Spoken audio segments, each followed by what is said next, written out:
After time passes, historical rewrites, misnomers, and propaganda can muddy the waters of truth.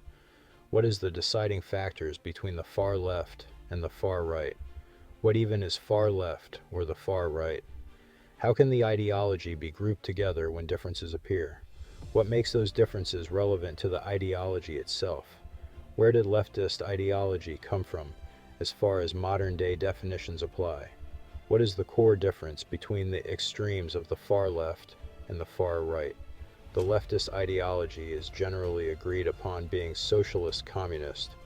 The far right is a different story.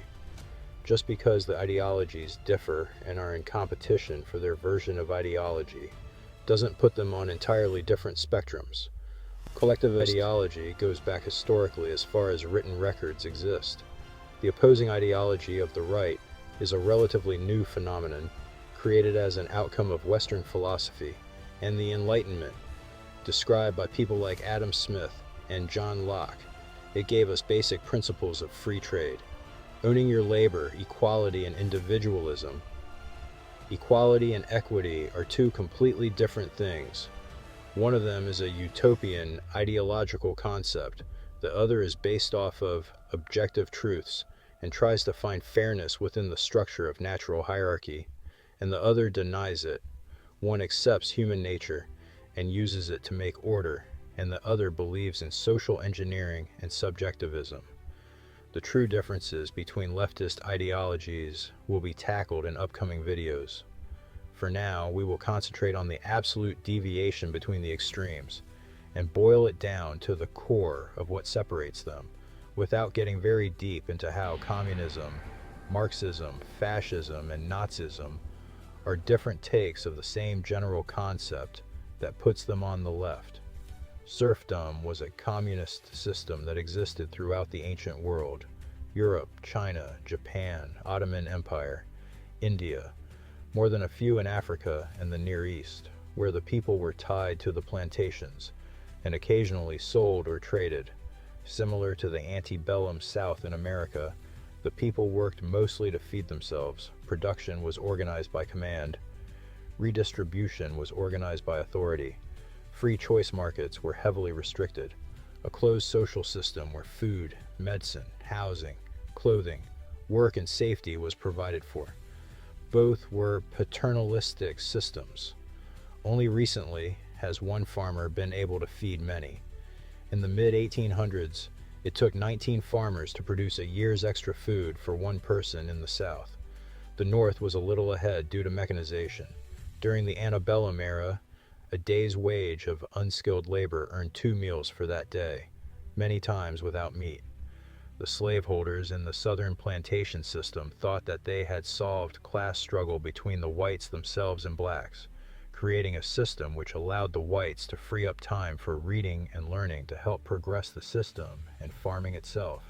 The slaveholders hated free labor, calling it a dog-eat-dog world, where the free laborer didn't have job security, medicine, stable housing, or consistent meat in their diet, or the prompting for a work ethic. They viewed the free laborer as supporting immediate needs like food, liquor, and gambling. They were staunch anti-capitalists and carried many of the base ideas that critiqued modern liberalism, what would resemble later postmodern arguments. Ironically, after abolition, many black groups would carry this in the way that W.E.B. Du Bois and later the Black Panthers did, as explained in Thomas Sowell's Black Rednecks, White Liberals, Manning's book Communism and Colorism, and explained by Genovese's historical accounts of the antebellum South and ideology in Mindset of the Master Class and Roll Jordan Roll. They often compared their social system in contrast to capitalism, as if it were a more secure and cooperative system. In the plantation system, they literally worked to their ability and were given for their needs, as explained by Marx. Marxism emerged as a concept for a fairer system for workers under the same socialist system. He was not an economist, nor did he set out a linear, coherent explanation of how it would actually work. What we got was how it should work, inconsiderate of important economic details or fairness to individuals, because it was socially predicated, nor did it include human nature. He himself said it would take a dictatorship, and that the people would have to be taught how to function for the society, that if the ills of man were absent, they wouldn't be adopted, as if natural laws or tendencies didn't exist. To summarize, after people learned to work for the society, there wouldn't be a need for the state, and it could dissolve. He thought labor exploitive, that class struggle was a power play. It was based upon materialism, that all things needed would be in surplus.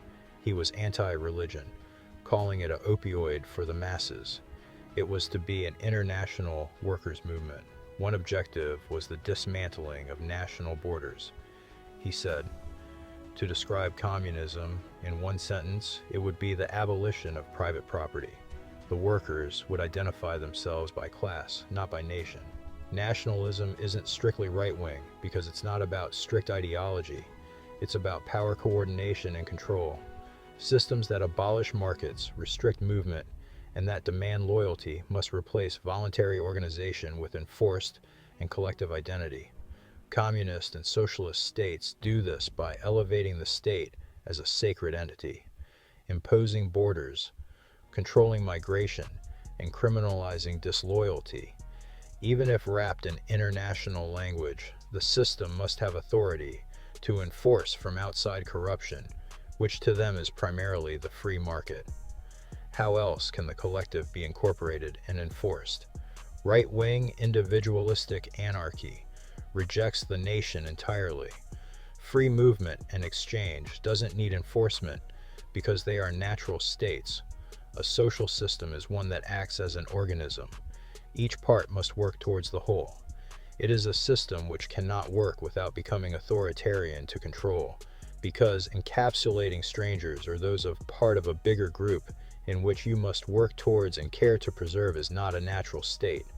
One cannot exist within the other, but voluntary communistic systems can work within a free market. Communism and socialism were used interchangeably in Marx's day.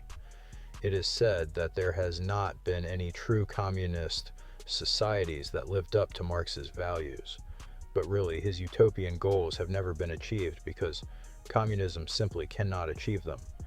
Giovanni Gentili and Mussolini were both former Marxists who saw the deficiencies in communist states. Fascism was a sort of reformation based off of the communist system that would give greater meaning and purpose for the people. Its economic system was similar to where the state set price controls, managed markets, and had wage controls.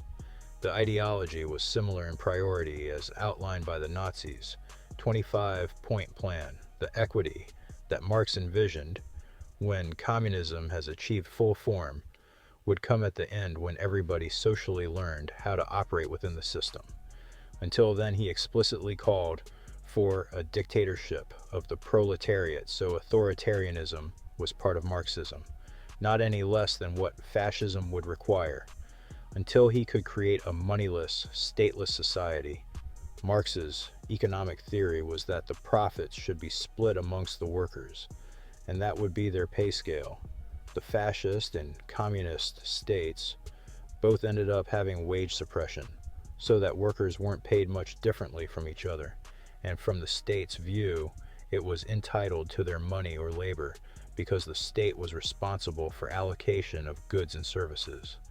In both communism, fascism, and socialism, wages are suppressed to pay for subsidizing cheap goods and services that the state has deemed necessary. Corporatism, where businesses, production, and direction of markets are all under the purview and strict regulation by the state. Not all industry is nationalized as it is under communism. In fascism, private property is conditional and used for coercion. There is no private property rights. Ownership is granted or taken. The fascist doctrines of 1919 and 1933 included things like universal suffrage, abolition of the Senate, the workers' participation in management, the heavy taxation of wealth, rejection of liberalism and individualism, and was anti-Marxist because of the ways where it differed as explained, though not divergent to the point, where they wouldn't unite, as seen with their alliance in World War II. Marx thought communism was inevitable. Mussolini believed the state would need to fight for survival, and created a system that he thought would help it endure. Egalitarianism would be replaced by competence and merit within loyalty to the state. Therefore, hierarchy, that the nation was essential to intervene to solve social and economic issues, rather than reach a state of enlightenment where it was no longer needed. It was Hitler in Mein Kampf that said that all workers should have one pay scale, because all jobs were important. The trash man was equally as important as the doctor, and therefore there should be one pay scale, and this would settle conflict between classes. But during his reign, he mirrored Mussolini's fascist policies, which paid higher wages due to complexity or importance. Although Hitler hated the communists because he thought the communist and the capitalist were a Jewish conspiracy to steal nations, doesn't mean that he didn't agree with them in general ways. He chose the red for the flag to invite communists to his form of socialism, being one of the first to define the two distinctly and in many ways leading to what we define as socialism today, although not as extreme. The fascists believed in central planning, but thought that the micromanagement of communism was inefficient. The fascists thought that communism didn't provide much spirit for the people, that people didn't fight for class or goods, but for nation, history, and for those who share that commonality.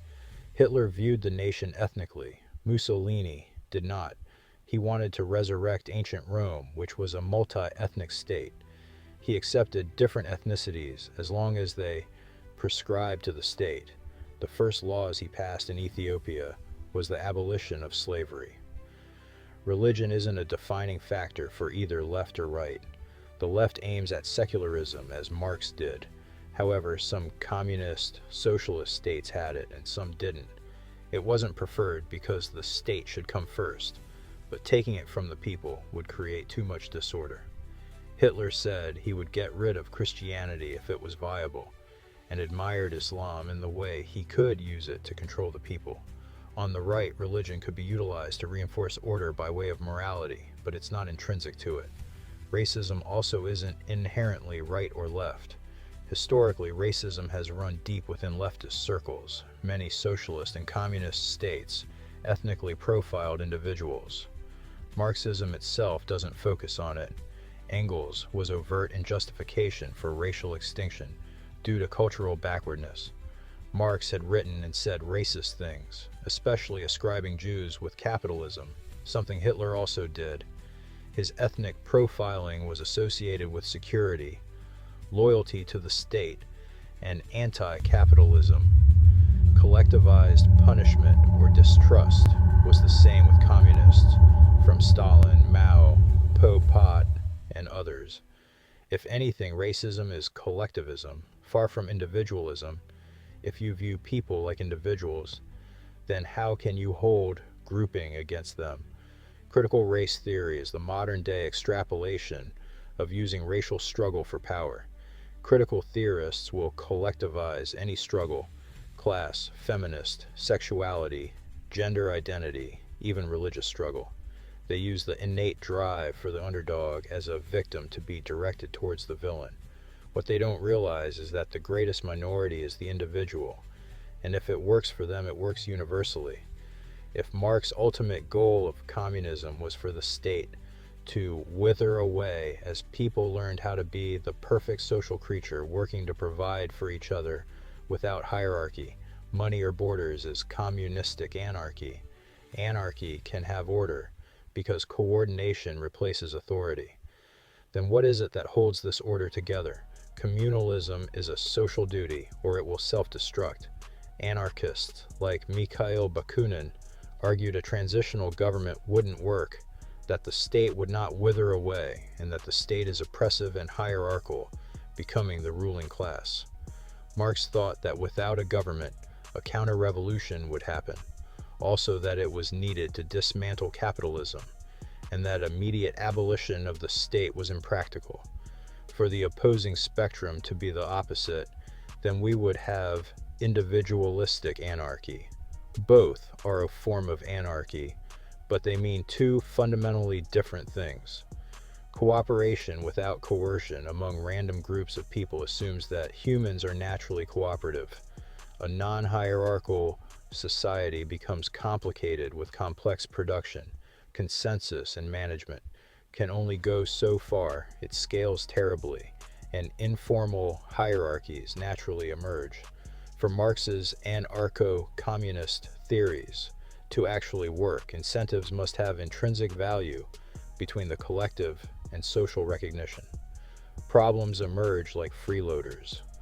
Productive issues and motivated people limit their output.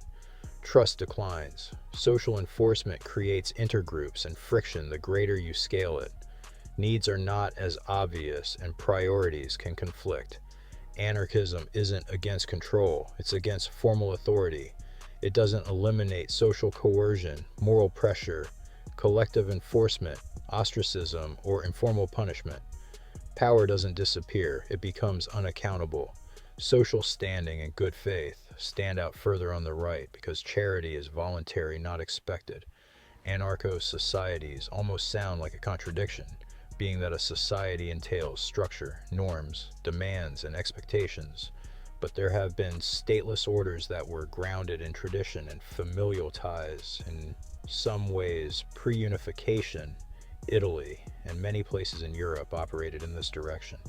The Scottish Highlanders, Albanian Highlanders, early Arabian tribal nomads were all clan-oriented societies. In the modern times, the American Constitution leans right as far as being for individualistic liberty, property, and based off of freedom from government.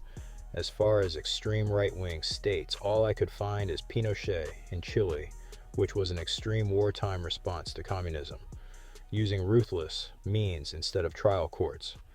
At the extremes, the far left and the far right end up looking similar. On the right, Anarco-Individualism allows for the choice of where to put your duty. The far left is a society that has a mandatory claim on the individual.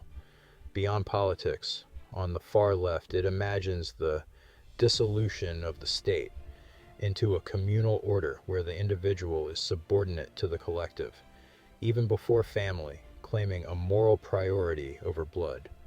Individualistic anarchy, which is often viewed as selfishness, but is in reality centered around the family first. The individual acts freely towards the household.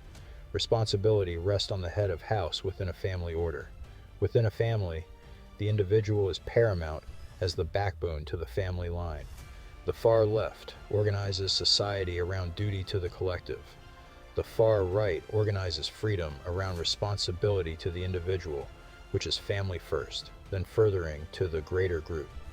The family structure goes against leftist principles that are ideologically based on things like anti-hierarchy, moral equality, consent, obligation to non-kin, and universality.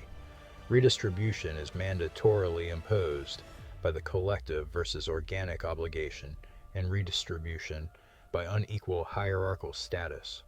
Loyalty and charity is voluntary, not mandated on the right.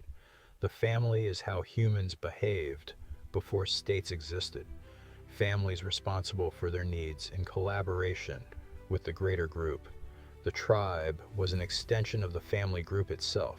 Clans, bands, and tribes didn't form by abstract ideology, but from blood marriage and inherited obligation. This is where the far ends nearly touch. Both rely on duty. One dissolves the family into the group, giving the group preference over the individual. The other gives preference to the individual who is responsible to family or choice. When loyalty is abstract, responsibility fades. When it's familial, it endures. We know the natural state because civilization began with responsibility to family first. If duty to the society or to the family is the defining factor, then it comes down to choice. Anarcho-right has no demands on choice of duty, but expects responsibility on that choice. Anarcho-left has the choice of which social group to choose, but accountability is diffused. And to where is the purpose, and from where is the drive? If drive is effort, and if effort is labor, then to who do you owe your labor?